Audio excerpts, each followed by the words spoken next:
Many parents love posting about their kids on social media. Look what my boy did in school.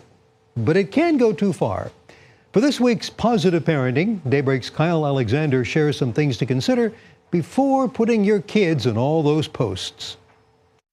Studies show on average, parents post about 1,300 pictures of their kids to social media before they're 13. That's before they're old enough to have Facebook or Instagram profiles. This is known as sharenting, and there are obvious things to avoid posting, like your child's birth date or social security number, but other identifiers can accidentally end up in a picture. You'll have people who will post pictures of a child standing behind a car and there's the license plate, or a child standing in front of a mailbox and there's the address. Dr. Adam Earnhardt is a communications professor at Youngstown State. He says certain posts can have lasting effects on kids. For example, if you've taken a picture of your child in a compromising situation where it's political, there could be some suggestion that your kid has these beliefs or something, and it could harm them that way. Psychologist Dr. Michael Stern says mental health is also a concern with sharenting. For people already vulnerable who might be more anxious or more depressed or whatever, I think it opens up the door for a more powerful influence on them. So what should parents do before posting about their kids? Especially as your child's getting older, ask, would you mind if I shared this information? Some children will be very happy with that information being shared, where other children may be a little more conservative. It's like one of those conversations you should have to have, or you want this open conversation about, what is safe, what are you happy with, what are you comfortable posting to social media.